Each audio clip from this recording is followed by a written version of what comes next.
Good morning from Big Sky Country. I'm Stacy, owner of Montana Used Bricks, and I have not done a video probably in over a month and a half. As many of you know, 2024 was not a very good year for my husband and I. My mom passed away in March, his dad passed away in October, and we thought we were dealing well with everything, but when the holidays hit, it became really difficult for both of us.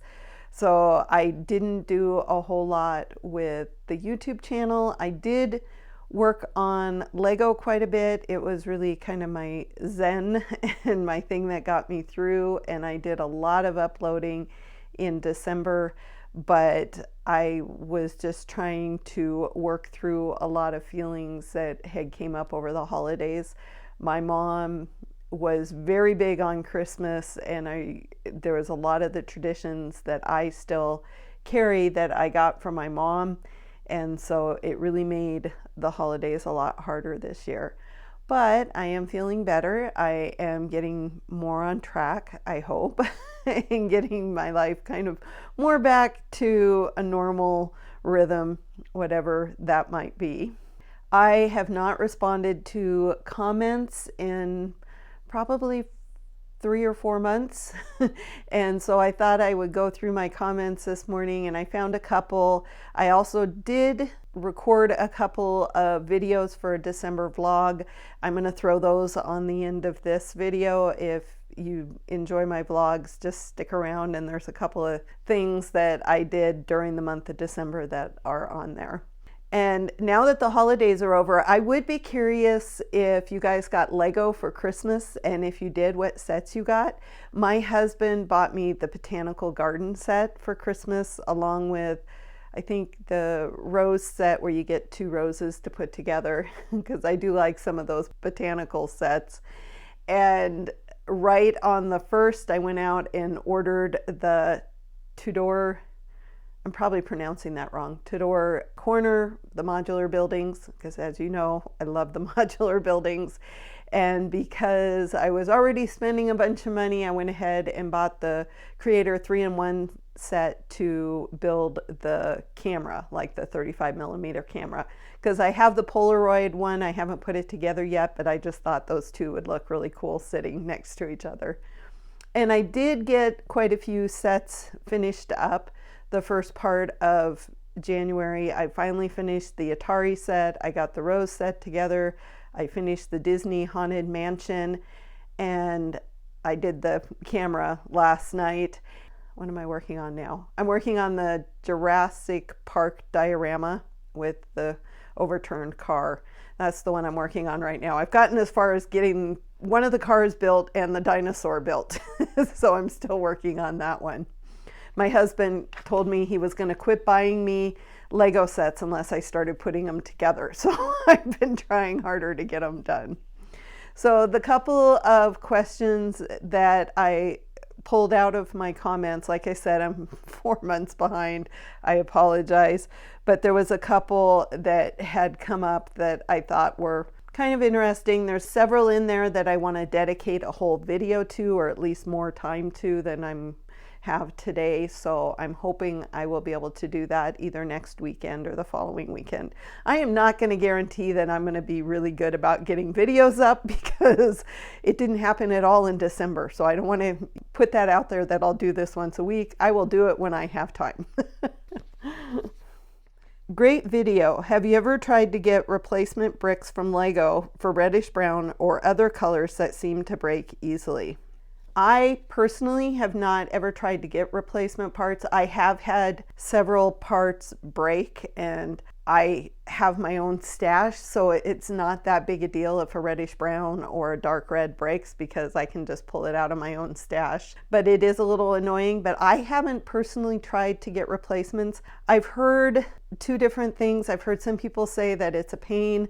I've heard other people say, yeah, it's really good. They'll send you the parts, but it takes a while. Other people are like, nah, you just order them and they come. So I've never had that experience, but I would be curious if anybody out there has ordered replacement parts from Lego and what happened with them. Was it a good experience? Would you continue to go to them to get replacement parts, or are you just going to pull out of your own stash? The next one was in response to me asking if anybody was using UPS shipping versus USPS, because on Pirate Ship they tell you which one is cheaper, and I noticed a couple of times that UPS was actually cheaper than trying to ship USPS, and this was something I did not realize. Just a heads up, UPS pickup costs money depending on how many packages you have. I have kept track, and some USPS comes out cheaper after about a week still. That was not something I was aware of, that there was a charge for a pickup, because USPS is free. You just go online and say schedule a pickup and they come and get your packages. So I didn't realize that UPS charged, and for my area what they charge, it just wouldn't be cost effective. There is a UPS store not far from my house. I would say it's maybe 2.5 miles away from my house, but it's in kind of an inconvenient location for me to go to, because it's not really close to anywhere I go during the week. Other than the grandkids, it's not far from the grandkids' house, but where it's located, it's really hard to get from one place to another. So UPS is not someplace that I would probably drop off packages, which I did for a long time with USPS before I realized you could schedule a pickup. So it's not something that I would be doing anytime soon. I think if I had a lot more orders and that cost difference becomes quite a bit, as it seems to be doing lately, then I might start looking into seeing if it would be cost effective even with a UPS pickup charge. If that is something you're doing or something you've looked into and you have comments about it, put it in the comments below, because even though I don't respond to your comments right away, I do read them right away. This one is in response to a food for thought video that I did in regards to marking orders as complete, as the seller, you going in and marking it as complete for the buyer. And then there was also another question at the end of that I wanted to make a comment on. I didn't know that you can mark an order completed from the sender's end. I only thought it worked from the buyer's end. Like you, I just file the order after a few weeks if I know the buyer has received it from looking up the tracking number. I get a lot of buyers that don't want to leave feedback. They will just mark completed. Does anyone else have this problem? And yes, I would say a majority of the people that have bought in my store have never left feedback, which is fine. I don't have a problem with that, because my thought process is if they didn't leave feedback, they're not leaving a neutral or negative, so they must be content with their order. I think people that are on Bricklink quite a bit, or even other store owners such as myself, know what the feedback means to a Bricklink store, and I think they're more likely to leave a feedback than somebody who just gets on every now and then and is just getting parts to complete a set. I don't think they realize how much that feedback can affect a store. So I don't think it's a big deal, but it is a little bit annoying, because I've had all these sales and only a third of them have left feedback. Okay, so that's about it for this. Like I said, stay tuned, because I'm going to throw on the couple of videos I have for December about what I did get done during the month. It just wasn't really enough to do its own vlog video. I would have felt funny putting up a vlog video for December this late into January. But I am working on getting my inventory up. We finally got up to 125,000 parts, which is the most we've ever had, which was pretty exciting.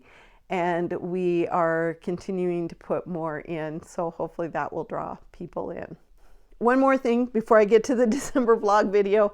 December actually ended up being a very good month for us. It wasn't the worst month, but it wasn't the best month for 2024, but it did help us have a better year than 2023. So I am grateful to anybody who happens to be watching that has purchased from my store in the last couple of months. Thank you very much. We always appreciate it. And as always, I hope your day is filled with love, laughter, and Lego. And now, on to the vlog videos.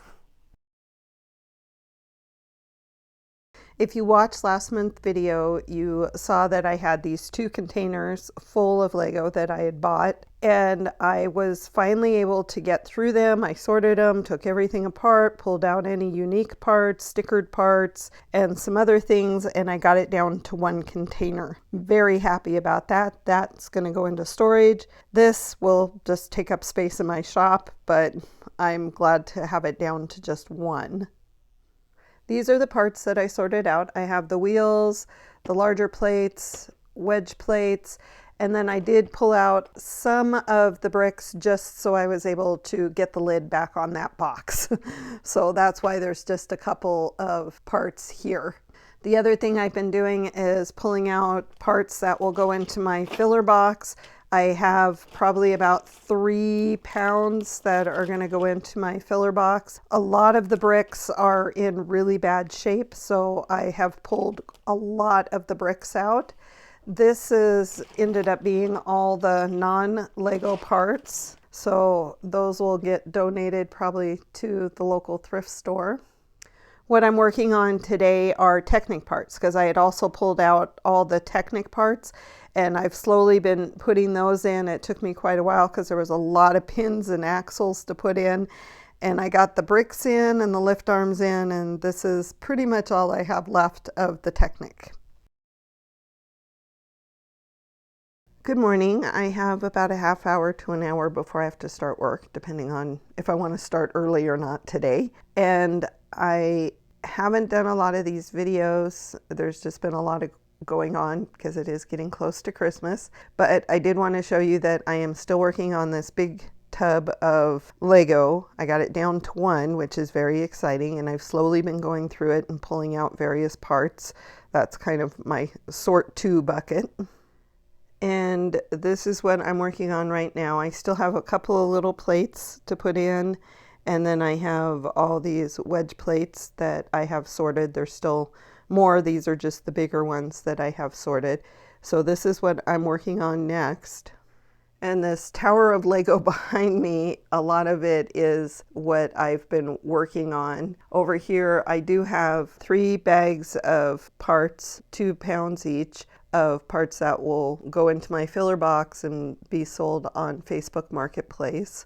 I have a container of parts that need to be washed, and then I have a bag of non-Lego parts. Over here I do have the slopes and inverted slopes sorted out. This is the rest of the wedge plates, and then I have wheels and tires right there. So I am working on it. It's just a pretty slow process with everything else that's going on, but I am making some progress.